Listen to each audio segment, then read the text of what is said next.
अंतर्राष्ट्रीय जगत में अपनी छवि सुधारने की जुगत में लगा तालिबान बार बार भारत के साथ अपने रिश्तों की दुहाई दे रहा है।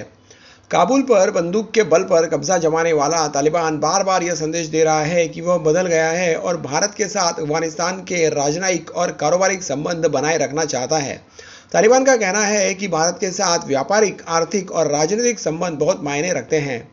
सबसे पहले शनिवार को तालिबान के वरिष्ठ नेता मोहम्मद अब्बास ने एक वीडियो में यह संदेश दिया कि हम भारत के साथ हमारे व्यापारिक, आर्थिक और राजनीतिक संबंधों को बहुत अहमियत देते हैं और इस संबंध को बनाए रखना भी चाहते हैं।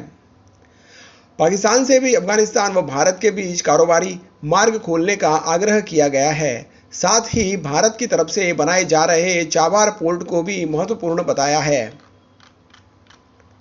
रविवार को तालिबान के एक दल ने भारत सरकार की तरफ से निर्मित अफगान भारत फ्रेंडशिप डैम का दौरा किया और इस डैम की निगरानी में लगे अफगानी इंजीनियरों से बात की। तालिबान ने अपने मध्यस्थों के माध्यम से भारत से काबुल स्थित दूतावास खाली नहीं कराने का आग्रह भी किया था।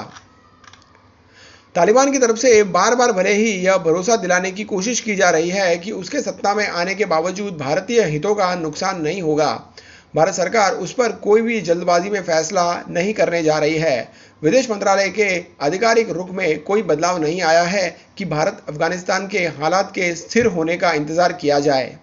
हालांकि विदेश मंत्रालय के अधिकारी भी मानते हैं कि अगर तालिबान की अगुवाई में वहां सरकार बनती है और दूसरे तमाम देश उसे मान्यता देते हैं तो भारत के लिए लंबे समय तक अफगानिस्तान सरकार को नजरअंदाज करना भी आसान नहीं होगा।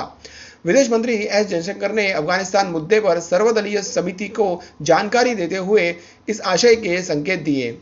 तालिबानी नेता स्टैनकज़ई ने कहा है कि भारत इस महाद्वीप के लिए बहुत ही महत्वपूर्ण देश है और तालिबान सरकार बनाने के बाद भारत के साथ राजनयिक, आर्थिक और सांस्कृतिक संबंधों को बनाए रखेगा। हाल के दिनों में तालिबान के कुछ प्रवक्ताओं ने भारत के साथ सामान्य रिश्ते बनाए रखने की बात की थी, लेकिन पहली बार किसी शीर्ष के तालिबानी नेता ने इसकी पहल की है। भारत के हवाले से अब आप लोगों के अब क्या मौकफ है? हमने कहा किसी मुल्क को, किसी ग्रोह को, किसी फर्क को हम इजाजत नहीं देंगे कि अफगानिस्तान की सरजमीन किसके खिलाफ इस्तेमाल करे। ये एक बात ये क्लियर है। दूसरा ये कि अगर वो चाहे कि उधर उन्होंने प्रोजेक्ट्स बनाए हैं, उधर बहुत रिकंस्ट्रक्शन प्रोजेक्ट है, इंफ्रास्ट्रक्चर प्रोजेक्ट है, वो कंप्लीट नहीं हो चुके हैं, इनकम्प्लीट है, वो कंप्लीट करें क्योंकि वो आवाम के लिए है।